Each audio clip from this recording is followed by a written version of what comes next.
If you've ever tried to help someone, but for all your efforts you only manage to make matters worse, then you have some inkling of what it must feel like to be a Muslim translator. Over the course of the last 100 years, Muslim translators have put forth the Herculean effort to disambiguate Allah's garbled speech in the Qur'an, only to discover in the end that more often than not, the only thing they've managed to do is shoot Allah in the foot. Or perhaps I should say shin. Happily for Muslims, Allah's gift to translators has finally arrived. Enter Mustafa Khattab, the man behind a new and improved translation which he calls the Clear Qur'an. According to Mustafa, he decided to produce this new translation of the Qur'an when he discovered how terribly previous Muslims had done the job. The catalyst for this insight was a conversation that Mustafa had with a non-Muslim cab driver who told him that Muslims are good people, but Islam sucks. So that day, the non-Muslim cab driver said, "You know what? Muslims are good people, but Islam sucks. Muslims are good people, but Islam sucks. Muslims are good, but Islam sucks."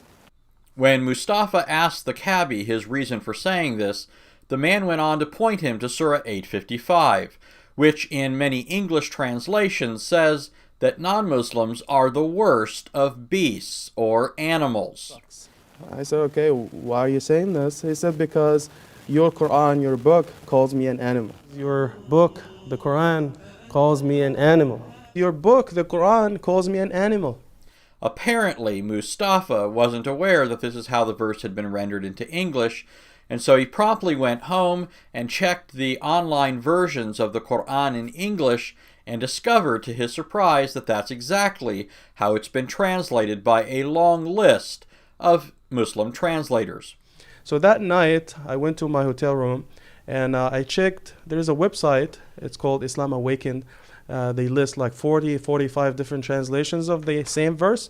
And he was correct. Most of the translations said animal or beast. Translations such as those of Kaskas, Pickthall, Yusuf Ali, Shakir, Kurai, Aziz, Ghali, Haq, Maulana Ali, Sher Ali, Khan, Omar, Bewley, Ahmed, and Malik. Well, if all of these translations are wrong, and this required the advent of Mustafa Khattab as Allah's gift to translators, how then does the verse read in the Clear Qur'an? In Surah 855 of the Clear Qur'an we read, "Indeed, the worst of all beings in the sight of God are those who persist in disbelief, never to have faith." But this attempt to resolve the matter only makes it worse. Since beasts are beings, and since the Clear Qur'an says that non-Muslims are the worst of all beings, then according to the Clear Qur'an, non-Muslims are worse than beasts. Great job, Mustafa. With your help, many more people will be saying, Islam sucks, sucks, sucks.